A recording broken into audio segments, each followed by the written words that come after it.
Hello there. My first introduction to financial markets couldn't have been any more volatile. The cryptocurrencies. Cryptocurrencies. Crypto investing. So one of my friends first introduced me to cryptocurrencies back in 2020. A group of us were sitting inside a lab testing samples of pseudocreme where the topic of investing our money popped up. Oh shit. Here we go again. No. Wait. At the ripe age of 20, the last thing I was thinking about was how I could actually get a good return on investment or even anything remotely related to financially bettering myself, other than the traditional methods of being a wagey. You're broke! You're fucking poor! To paint a better picture, I was more concerned about how much money I could save every week if I bought cheap chicken from Lidl coupled with some chips and protein shakes. Now, if that doesn't sound like a healthy diet for a 20-year-old, I don't know what is.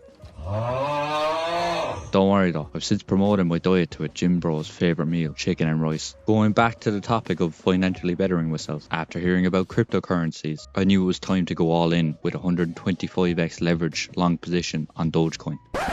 Just a disclaimer there, you would truly be insane if you 125x leverage traded anything. I never leverage trade or condone leverage trading, as more often than not you will get wrecked. And what better way to do that than understanding the different tools and the indicators that are available on the likes of TradingView and CoinTrader Pro. Today I'm solely going to focus on using the Fibonacci Retracement Tool. Just a side note as well, I'm just going to reference it as the Fib tool from now on, for the most part anyway. Like many other esteemed traders, I was fortunate enough to be pointed in the direction of the blockchain backer. It's the blockchain backer! And we all know his ride or die tool when analysing any chart is the Fibonacci Retracement Tool, with his trademark being the 0.702 retracement level that he manually inputs into the tool itself. After reading through a number of Investopedia articles and countless scientific journals about Fibonacci levels, this is what I found.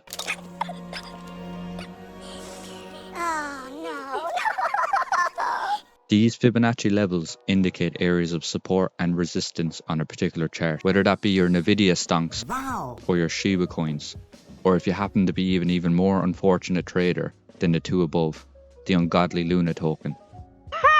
There are two categories of this tool: the retracements, which would be the 0.236, the 0.382 and the 0.618 and so on, and then the other side of it would be the extensions, which would be the 1.618, the 2.618, the 3.618 and the 4.236. So Fib retracement levels were named after this wizard of an Italian mathematician, Leonardo Pisano Pigolo, that was famously known as Leonardo Fibonacci. The crazy thing about him is he didn't actually create the Fibonacci sequence, but rather introduced these numbers to Western Europe after learning about them from ancient Indian mathematical geniuses. What are you doing? What are you doing?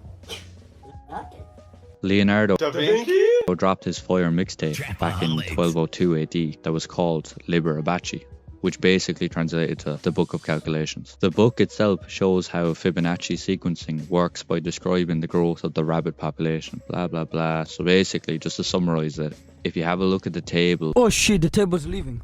and the equation, you can get the idea of how this Fibonacci sequence comes about. So you have 1, 1, 2, 3, 5, 8, 13, 21 and so on. Bro, what are you talking about, man? Leonardo was basically just explaining that after iteration 1, the rabbits can reproduce to make another pair, and this cycle repeats. What we are interested in is the relationship between the sequencing of numbers in the actual table itself. Just a side note as well, the other mind-blowing thing about Leonardo's book is the fact that he advocated the use of the 0 to 9 digit system, the method of the Indians, or as we see here, modus Indorum, which basically resulted in a huge contribution to the spread of the number system that we actually have today. To sum it up in other words, Leonardo's book partially contributed to what you're probably watching this video on right now, since pretty much everything technological consists of zeros and ones. The other thing that blows my mind is the fact that these mythical Fibonacci numbers occur in nature. I am under the water. The fact that you can perfectly map out the spiral of a snail shell using Fibonacci numbers to create a Fibonacci spiral is absolutely wild. I'd imagine you're sick of me waffling now. So we understand where Fibonacci numbers come from. Now what? If we look at the Fib Retracement Tool again, we see all these unusual numbers on the side. I'm going to show you an example on Bitcoin so you get the idea on how these retracement levels on the Fib tool work. So if we drag the tool from the peak of the move to the bottom, or in other words the crash, we have these numbers here. I'll just throw up this formula for the Fib retracement levels as well so we can kind of understand what's going on. So to figure out the price at, let's say, the 0.236 retracement, you basically calculate the top minus the bottom by 0.236 and plus the bottom. Right, so I showed you how this magical price number for Bitcoin is calculated using the Fib tool. But where do these Fib level numbers actually come from? These numbers are called Fibonacci ratios. These Fib ratios are derived from the Fibonacci sequence that we were previously talking about in this video. Remember that table of rabbits where we grabbed these numbers? So these numbers here, I'm just going to label some of them as Fn, Fn-1, Fn-2, Fn+1, and so on. Just so you get the idea of what I'm going to do with the next kind of formulas that are going to come up here. What are you talking about? If we're trying to understand the relationship between these numbers, just look above. So each of these numbers above is equal to the sum of the two previous numbers. Or in other words, the formula here, Fn is equal to Fn-1 plus Fn-2. I just wrote an example there so you get the idea, where we're using Fn as 13. So Fn-1 is going to be 8 and Fn-2 is going to be 5. So 8 plus 5 gives you the number 13. That's basically the principle of it. The Fibonacci ratios are then calculated by the relationships found between these numbers in the Fibonacci sequence itself. So for 0.236, the relationship is Fn divided by Fn plus 3. So in this case, that would be 13 divided by 55. Which gives you 0.236. To calculate another Fibonacci ratio, this one here is the 0.382, where the relationship is Fn divided by Fn plus 2, which is 13 divided by 34. That gives you the 0.382 retracement level. The 0.5 Fibonacci retracement level is also used in the Fib tool, even though it's not a Fib ratio itself, but it's known as a Gann ratio, which was created by this fella called W.D. Gann. The positive thing about the 0.5 retracement level is that it does seem to appear as a very reactive level all over the financial markets, so I wouldn't disregard this level itself at all. The 0.618 Fibonacci ratio can be described by the formula here where Fn is divided by Fn+1. So the example we have shows 13 divided by 21, which gives you the 0.618 retracement level. Nice. Similarly to the 0.5 level, BC Backer's famous 0.702 retracement level seems to also be a very reactive level when it comes to different types of charts in the financial markets. We have technology. For the 0.786 level, you can actually also find a Fib ratio by finding the square root of an existing Fibonacci ratio. An example of this would be the square root of 0.618, which equals to your 0.786 retracement level. Then of course when we're looking just at the extensions, then you have the 1.618, which is basically 1 plus 0.618. Then you have 2.618, which is 2 plus 0.618. You have 3.618, which is 3 plus 0.618. And 4.236, which is 4 plus 0.236. Now I myself am no wizard. You are Balenciaga, Harry.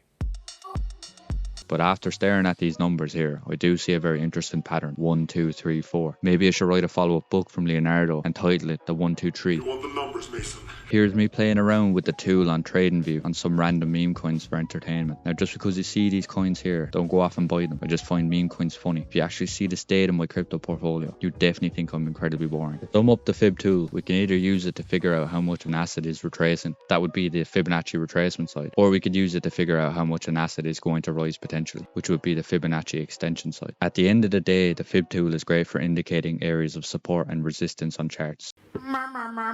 Shut your mouth, mate. That doesn't mean it's 100% foolproof or perfect, although sometimes it does really have me wondering, especially with the amount of quote-unquote coincidences that are between price values and news narratives out there. In future videos, I'll talk about other tools that I use myself in the attempt of financial freedom, like many of us traders inside the market. And on that note, I hope you guys enjoyed this video. As the infamous poet Roddy Wave would say, I really do hope we go from rags to riches.